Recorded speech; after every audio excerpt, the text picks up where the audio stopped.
ரொம்ப சிம்பிளுங்க. நிதி பகிர்வு அப்படிங்கிறது பெரிய அளவுல பிரச்சனை ஆகுதுல்ல. இவங்க ஒண்ணு சொல்றாங்க, அவங்க ஒண்ணு சொல்றாங்க, அவங்க ஒண்ணு சொல்றாங்க, இத மாத்தி இவங்க ஒண்ணு சொல்றாங்க. இவ்வளோ குடுத்தா அவ்வளோ கிடைக்குது, அவ்வளோ குடுத்தா இவ்வளோ கிடைக்குது அப்படிங்கிறது அரசியல் ரீதியா தென் மாநிலங்கள் அப்படிங்கிற ஒரு பேசுபொருளுக்கு வந்துருச்சு. வடக்கு வளர்கிறது, தெற்கு தேய்கிறது அப்படிங்கிற அந்த 50 ஆண்டுகள் கோஷம் மீண்டும் மீண்டும் காதுகள்ல கேட்டுட்டே இருக்கு. தென் மாநிலங்கள்ல இருக்கக்கூடிய நிதிய வட மாநிலங்களுக்கு குடுக்குறாங்கன்னா, இந்தியா அப்படிங்கிற கண்ணோட்டத்திலேருந்து பாருங்க. எங்க கிடைக்குதோ அங்க எடுக்கிறோம், எங்க குடுக்க வேண்டியது இருக்கோ அங்க குடுக்குறோம். இங்கேருந்து எடுத்து இங்கேருந்து குடுக்கணுங்கிற அவசியம் கிடையாது. இங்கேருந்து எடுக்கிறோம், எங்கே கொடுக்கணுமோ அங்கே கொடுக்குறோம், அங்கேருந்து எடுக்கிறோம், அங்கேருந்து எங்கே கொடுக்கணுமோ அங்கே கொடுக்குறோம் அப்படிங்கிற ஐடியாலஜியில் நாங்கள் செயல்படுறோம் அப்படிங்கிற விஷயத்த சொல்கிறாங்க. இதில் எங்கள் தலையீடு எதுவுமே கிடையாதுங்க. ஃபைனான்ஸ் கமிஷன் தான் அமைக்கிறாங்க, அவங்க தான் இங்கே எடுக்கிறாங்க, எங்கே கொடுக்கணுங்கிறாங்க அங்கே கொடுக்குறோம். அரசியல் தலையீடுகள் எதுவும் கிடையாது. நிர்மலா சீதாராமன் அவர்கள் கேரளாக்கு 5 ரூபா, கர்நாடகாக்கு 3 ரூபா, அதுக்கு 2 ரூபா, இதுக்கு 2 ரூபான்னு போடுறது கிடையாது. ஃபைனான்ஸ் கமிஷன் என்ன சொல்லுதோ அதை தான் நாங்கள் செய்கிறோம் அப்படின்னு சொல்லி இவங்க சொல்கிறாங்க. அதற்கு இவங்க என்ன சொல்கிறாங்க, ஃபைனான்ஸ் கமிஷன் யார் போடுறது, நீங்கள் தானே போடுறீங்க, அப்போ நீங்கள் போட்டால் உங்களால் தான் போடுவீங்க, உங்களால் போடணும்னா நீங்கள் சொல்கிறதா அவர் கேட்பார், எல்லாம் ஒரே குட்டையில் மூடல மட்டை தானே அப்படின்னு சொல்லி இவங்க ஒரு விஷயத்தை சொல்கிறாங்க. இந்த பக்கம் பார்த்தீங்கன்னா தென் மாநிலங்களில் தான் நிறைய துறைமுகம் இருக்குது, வட மாநிலங்களில் விவசாயம் தான் இருக்குது, விவசாயத்துக்கு வரி போட முடியாது, துறைமுகங்கள் மூலமாக கிடைக்கக்கூடிய வருவாய் தென் மாநிலங்களுக்கு போகுது, அந்த வருவாய் எடுத்து தான் நாங்கள் வட மாநிலங்களில் செலவு பண்ண முடியும் அப்படிங்கிற விஷயத்தை சொல்கிறாங்க. ஊருக்குள்ளே இதெல்லாம் சகஜம் தானப்பா, எல்லா ஊர்லையும் இப்படி தானப்பா நடைபெறுது அப்படிங்கிற விஷயத்த சொல்கிறாங்க. அதற்கு இங்கே பாருங்கள், குஜராத் முதலமைச்சராக இருக்கும்போது இவரே என்ன ட்வீட் போட்டிருக்காரு பாருங்க, நாங்கள் என்ன பிச்சை இருக்கக்கூடிய மாநிலமா அப்படின்னு சொல்லி குஜராத் முதல்வராக இருந்தால் நரேந்திர மோடி அவர்களை சாடி சில விஷயங்களை பேசுகிறாங்க. ஸோ இந்த பிரச்சனையை முடியவே முடியாது போல், இவங்க ஒன்று அவங்க ஒன்று அவங்க ஒன்று இவங்க ஒன்றுன்னு சொல்லி இது அப்படியே போய்கிட்டே இருக்குது. இவங்க மாநில கண்ணோட்டத்திலேருந்து பார்க்குறாங்க, அவங்க இந்தியா கண்ணோட்டத்திலேருந்து பார்க்குறாங்க.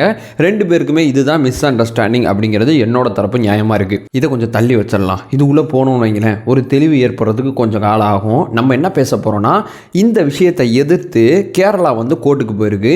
தமிழ்நாடு வந்து 3 விஷயங்களை சொல்லி, சூப்பர்ப்பா எங்களுக்கு இந்த மாதிரி 3 பிரச்சனை இருக்குப்பா அப்படின்னு சொல்லி அந்த 3 விஷயத்தை சொல்லி முதலமைச்சர் மு.க. ஸ்டாலின் அவர்கள் தன்னோட முழு ஆதரவை தெரிவிச்சிருக்காங்க.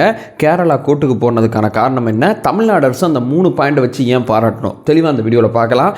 உற்சாக வணக்கங்கள், வாங்க பதிவுக்குள்ள போகலாம். முதல் விஷயங்க, மார்க்சிஸ்ட் கம்யூனிஸ்ட் கட்சிக்கு திமுக ஆதரவு கொடுக்கல, கேரள அரசுக்கு தமிழ்நாடு அரசு ஆதரவு கொடுத்துருக்கு. தமிழ்நாடு அரசு தன்னோட அரசு நாளிதழில் இந்த ஆதரவை வெளியிட்டிருக்கு. இங்கே தான் நம்ம ரொம்ப கவனிச்சிருக்கணும். ஸோ திமுக தலைவர்னு சொல்லி ஸ்டாலின் கையெழுத்து போடல, தமிழ்நாடு முதலமைச்சர் தான் கையெழுத்து போட்டிருக்காரு கேரளாவோட இந்த செயல்பாடுக்கு. கேரளா வந்து ஆக்சுவலாக வந்து இந்த நிதி பகிர்வு அப்படிங்கிற விஷயத்தை கேரளா 2 வகையாக கையாளுது. ஒன்று என்னன்னு சொல்லி கேட்டிங்கன்னா, நம்ம எல்லாரும் போன வாட்டி இந்த கர்நாடகா பண்ணாங்கல்ல, எம்எல்ஏ எம்பி எல்லாரையும் கூட்டு போயிட்டு டெல்லியில் போய் போராட்டம் பண்ணுறது, அதை பண்ணுறாங்க. அதாவது தன்னோட அமைச்சரவை சகாக்கள் முழுமையாக கூட்டிகிட்டு போய் டெல்லியில் ஒரு போராட்டத்தை ஏற்பாடு பண்ணியிருக்காங்க. அதில் தமிழ்நாடு அரசு பங்கேற்க போகுது. இது நம்பர் 1. இது வந்து அரசியல் ரீதியாக அப்படின்னு சொல்லி நம்ம புரிஞ்சுக்கலாம். அரசு ரீதியாக என்ன பண்ணியிருக்குன்னா, கேரளா நிதி பகிர்வு அப்படிங்கிற பிரச்சனையை மையமாக வச்சு உச்சநீதிமன்றத்தில் மேல்முறையீடு போயிருக்கு. ஆல்ரெடி வழக்கு நடத்துறது. இந்த வழக்கோட மேல்முறையீட்டுக்காண்டி உச்சநீதிமன்றம் போயிருக்கு. இந்த மேல்முறையீட்டுக்கு தான் தமிழ்நாடு அரசு தன்னால் முடிஞ்ச அத்தனை உதவிகளும் நாங்கள் செய்வோம், அரசியல் ரீதியாக எங்களால் என்னென்ன செய்ய முடியுமோ அத்தனையும் செய்வோம் அப்படிங்கிற விஷயத்தை சொல்லிட்டு முதலமைச்சர் மு.க. ஸ்டாலின் அவர்கள் இந்த அரசியல் அதிகாரங்கள் மிஸ்யூஸ் ஆகுது அப்படிங்கிற தோரணையில் சில 3 பாயிண்டை வந்து சொல்லி, எங்கள் ஊரில் இதான் நாங்கள் பிரச்சனை, நீங்கள் போனது கரெக்டுங்க, எங்கள் ஊரில் என்ன தெரியுமா பிரச்சனை அப்படிங்கிற மாதிரி வந்து ஒரு 3 விஷயத்தை சொல்கிறார். அந்த 3 விஷயங்கள் என்னன்னு பார்க்கும்போது, ஏன் தமிழ்நாடு அரசு கோர்ட்டுக்கு போகல, கேரளா மட்டும் ஏன் போகுது அப்படிங்கிற விஷயம் நமக்கு புரிய ஆரம்பிக்கும். அதில் முதல் விஷயம் என்னன்னு சொல்லி கேட்குறாருன்னா, ஒரு மாநிலம் இவ்வளோ தான் கடன் வாங்கலாம், ஒரு மாநிலம் இவ்வளோ கடன் வாங்கக்கூடாது அப்படின்னு சொல்லி மாநிலத்தோட கடனை மத்திய அரசு கண்ட்ரோல் பண்ணலாம். இப்போ முதலமைச்சர் மு.க. ஸ்டாலின் அவர்கள் ஸ்பெயின் போகணும்னு சொல்லி தனிப்பட்ட முறையில் முடிவெடுத்தார்னா மத்திய அரசிட்ட கேட்க தேவையில்லை. அரசியல் பயணமாக அரசாங்க பயணமாக போனார்னா அதற்கு பிரதமர் அலுவலகம் சார்ந்து வெளியுறவுத்துறை சார்ந்து ஒரு கையொப்பம் இட்டாதான் அந்த அரசு பயணம் இறுதி செய்யப்படும். ஸோ ஒரு தமிழ்நாட்டோட முதலமைச்சராக இருக்கிற ஒருத்தர் அரசு பயணமாக வெளியே போகணுன்னாவே மத்திய அரசுக்கிட்ட அனுமதி கேட்கணும். அதே மாதிரி தாங்க இந்த கடன் அப்படிங்கிற விஷயத்தை கண்காணிக்கிறதுக்காண்டி இந்திய அரசியலமைப்பு சட்டம் 293 படி இந்த மாநிலத்தோட கடன் விகிதம் இப்படி இருக்கலாம், இதுக்கப்புறம் இப்படி போகக்கூடாது, இதை தாண்டி வாங்காதீங்க, இதை தாண்டி வாங்குங்க அப்படிங்கிற மாதிரி வந்து சில கட்டுப்பாடுகளை மத்திய அரசு விதிக்கிறதுக்கு அதிகாரம் இருக்குது. இந்த கட்டுப்பாடுகளை மத்திய அரசு மிஸ்யூஸ் பண்ணுது அப்படிங்கிறது தான் தமிழ்நாடு அரசோட குற்றச்சாட்டாக இருக்குது. அதிகாரமே இல்லாமல் தலையிடுறாங்க அப்படிலாம் கிடையாது, அதிகாரம் தவறாக பயன்படுத்தப்படுது. இந்த வார்த்தை ரொம்ப முக்கியம். ஸோ கடன் வாங்குறதுல தமிழ்நாடு வந்து கடந்த 2 வருடங்களில் 15% வளர்ச்சி அடைஞ்சிருக்கு அப்படின்னு சொல்லி முதலமைச்சர் மு.க. ஸ்டாலின் சொல்கிறாரு. ஆனால் அந்த கடன் வாங்குகிற விகிதமானது மாநிலத்தோட அந்த வளர்ச்சி விகிதத்தில் 8% மட்டும் இருந்தால் போதும் அப்படிங்கிற விஷயத்த சொல்கிறாங்க. 8% தாண்டி வாங்காதீங்க, 8%க்குள்ளே இருக்கிற மாதிரி பார்த்துங்க. ஸோ நாங்கள் 15% வளர்ந்துட்டோம், 15% வளர்ந்த நாங்கள் எங்களுக்கு எவ்வளோ கடன் தேவை அப்படிங்கிற ஒரு விஷயம் இருக்குல்ல, 13% வாங்குவோம், 14 வாங்குவோம், எவ்வளோ வேணால் வாங்கலாம். ஆனால் 8க்கு மேலே நீங்கள் வாங்காதீங்க அப்படிங்கிற மாதிரி வந்து 15% வளர்ந்த மாநிலத்துக்கும் 15% கீழே, அதாவது ஒரு மாநிலம் வந்து 7 வளரும், ஒன்று 6 வளரும், ஒன்று 5 வளரும், இப்படி மாறி மாறி வளரும். ஸோ 15% இருக்கக்கூடிய நாங்கள் கடன் வாங்குகிற விதத்தில் எங்களால் எவ்வளோ வாங்கியிருக்க முடியும்னா 6000 கோடி வாங்கியிருக்க முடியும். ஸோ இந்த அரசோட இந்த அறிவிப்புனால 8% இருக்குதுனால எங்களுக்கு 6000 கோடி இழப்பு ஏற்பட்டிருக்கு. ஸோ 293 இந்திய அரசியலமைப்பு சட்டம் இங்கே மிஸ்யூஸ் செய்யப்படுது. ஒரு மாநிலத்துக்கு ஒரு மாதிரியும் ஒரு மாநிலத்துக்கு ஒரு மாதிரியும் கொண்டு போகாமல் எல்லாருக்கும் ஒரு விகிதத்தில் கொண்டு போகிறதுனால சில மாநிலங்கள் பாதிப்பு உள்ளாகுது. இந்த முன்னேறிய மாநிலங்களுக்கு மிகப்பெரிய பிரச்சனை ஏற்படுது. எங்களுக்கும் இந்த பாதிப்பு இருக்குது. இதில் அதிகார தலையீடு இல்லை, அதிகார மிஸ்யூஸ் அப்படிங்கிற ஸ்டேட்மெண்ட்டை முதலமைச்சர் மு க ஸ்டாலின் அவர்கள் தன்னோட ஸ்டேட்மெண்ட்டில் சொல்கிறாங்க. ரெண்டாவது என்ன சொல்கிறாங்கன்னா மின்சார கழகம். ஸோ தமிழ்நாடு மின்சார கழகம் இருக்குது பார்த்தீங்களா, இதில் பார்த்தீங்கன்னா 17,111 கோடியை நீங்கள் தான் கொடுக்கணும், தமிழ்நாடு அரசு தான் கொடுக்கணும் அப்படின்னு சொல்லி மத்திய அரசு நிர்பந்திக்குது. ஸோ தமிழ்நாடு அரசு தான் இதை செலுத்தணும் அப்படிங்கிறது எந்த அளவு சரியாக இருக்கும்? கடன் வாங்கிக்கலாம், வேறு சோர்ஸை பயன்படுத்துங்க, அதை பண்ணுங்க, இதை பண்ணுங்க அப்படின்னு சொல்லி பல வழிகள் இருக்குது. அதில் எதுவுமே போகாமல் இந்த காசை இந்த மின்சார வாரியத்துக்கு தமிழ்நாடு அரசு தான் கொடுக்கணும் அப்படிங்கிற விஷயத்தை சொல்கிறதுனால இந்த 17,000 கோடியானது எங்களோட சுமையில் ஏறிக்குது. ஸோ இந்த அதிகாரமும் இங்கே மிஸ்யூஸ் செய்யப்படுது. இந்த கடனை நீ கொடுக்கணும், அந்த கடனை நீ அடைக்கணும், இந்த கடனை நீ தான் செய்யணும், அதை நீ தான் செய்யணும், இதை நீ தான் செய்யணும், இந்த மாதிரி சில அதிகார பகிர்வுகள் எங்களுக்கு நிறைய பிரச்சனைக்கு உள்ளாகுது அப்படிங்கிற விஷயத்தை முதலமைச்சர் மு க ஸ்டாலின் அவர்கள் தன்னோட 2வது பாயிண்டாக சொல்லியிருக்காங்க.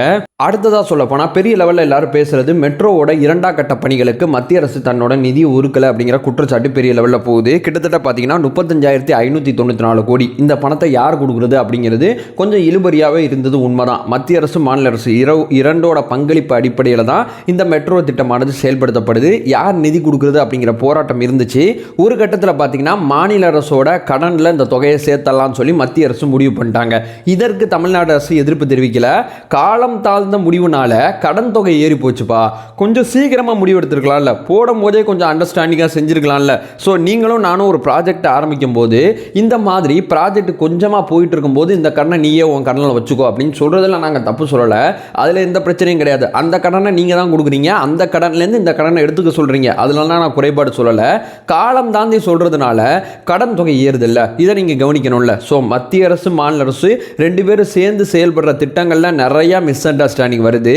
ஸோ இங்கே ஓவர்வியூவாக நம்ம என்ன கவனிக்கிறோன்னா மாநில அரசு தன்னோட கடன் இந்த தொகையில் இருக்கணும், அந்த தொகையில் இருக்கணும் அப்படின்னு சொல்லி மத்திய அரசோட மேற்பார்வையில் இந்த விஷயம் இருக்குதுனால சில மிஸ் அண்டர்ஸ்டாண்டிங் வருது. எங்களோட நிதி பற்றாக்குறையை கூட எங்களால் குறைக்க முடியல அப்படிங்கிற குற்றச்சாட்டை தமிழ்நாடு அரசு வைக்கிறாங்க. ஸோ தமிழ்நாடு மின்சார வாரியத்துக்கு இந்த கடனை நீங்கள் தான் கொடுக்கணும் அப்படிங்கிற கட்டுப்பாடுகள் விதிக்கப்படுறது எங்களுக்கு நிறையா பிரச்சனை ஆகுது. இந்த செலவை நீ பார்த்துக்கோ, அந்த செலவை நீ பார்த்துக்கோ அப்படிங்கிற மாதிரி வந்து இதை நீங்கள் தான் செய்யணும், இப்படி தான் செய்யணும் அப்படிங்கிற மாதிரி வந்து சில விஷயங்கள் சொல்கிறது எங்களுக்கு கொஞ்சம் பிரச்சனை ஆகுது. எது சரியானதோ அதை செய்கிறது பிரச்சனை கிடையாது நிர்வாகத்துக்கு. நாங்கள் சொல்கிறதா நீங்கள் செய்யணும், நாங்கள் தான் மத்திய அரசு அப்படிங்கிற விஷயத்தை சொல்கிறது சரியில்லை அப்படிங்கிற மாதிரி வந்து தமிழ்நாடு முதலமைச்சர் தன்னோட 2வது குற்றச்சாட்டை வைக்கிறாரு. மத்திய அரசு மாநில அரசு 2 பேர் சேர்ந்து ஒரு திட்டத்தை ஆரம்பிக்கும் போது அந்த திட்டத்தில் நிறையா மிஸ்யூஸ் ஆகுது, நிறைய விஷயங்கள் முன்ன பின்ன புரிஞ்சுக்கப்படுது, நிறைய விஷயங்கள் இப்படி போக வேண்டிய பாதை இப்படி போகுது, அப்படி போக வேண்டியது இப்படி போகுது அப்படிங்கிற மாதிரி வந்து 2 பேர் சேர்ந்து செய்கிற ப்ராஜெக்டில் நிறையா குற்றச்சாட்டுகளை மையமாக வச்சு நாங்களும் இந்த மாதிரி நிறைய பிரச்சனையை ஃபேஸ் பண்ணுறோம். இந்த மாதிரி சில விஷயங்களை எதிர்த்து கேரளாவோட அரசுக்கு எங்களோட பாராட்டுக்கள் அப்படிங்கிற மாதிரி முதலமைச்சர் சொல்லியிருக்காங்க. முதலமைச்சர் ஏன் கோர்ட்டுக்கு போகல அப்படிங்கிற நியாயமான கேள்வி இருக்கும்ல. இதெல்லாம் கோர்ட்டுக்கு போனால் நிற்காது அப்படிங்கிறது தான் நம்மளோட தரப்பு நியாயமாக இருக்குது. இங்கே எதுவுமே அதிகாரம் மீறல் கிடையாது, அதிகாரம் தவறாக பயன்படுத்தப்படுது அப்படிங்கிற கோணத்தில் தான் இந்த மாதிரி சில விஷயங்களை முன்வைக்கிறாங்க. அதிகாரம் மீறப்பட்டால் தான் உச்சநீதிமன்றம் தலையிட்டு அந்த அதிகாரத்தை நிலைநிறுத்தும், அரசியலமைப்பு சட்டத்தின் அடிப்படையில் செயல்பட நாட்டி மீண்டும் அரசியலமைப்பை நோக்கி மத்திய அரசு மாநில அரசுகளை நகர்த்தும். இந்த ஒரு பாயிண்டை மையமாக வச்சு தான் தமிழ்நாடு அரசு இந்த மாதிரி சில விஷயங்கள் எதுக்குமே கோர்ட்டுக்கு போல போராட்டம் ஆர்ப்பாட்டம் அப்படிங்கிற மாதிரி தான் போயிட்டு இருக்காங்க. அதை சொல்லிட்டு இந்த வீடியோ என் பண்ணிக்கிறேன். நம்ம சேனலை ஃபர்தராக ஃபாலோ பண்ணிங்கன்னா செய்திகள் சார்ந்து முழுமையான அறியாமைகளை அகற்றிக்கிட்டு இருக்கோம். நம்மளோட ஒரே நோக்கம் அறியாமை அகற்ற வேண்டும், அறியாமை அகற்றப்பட வேண்டும். Thank you so much.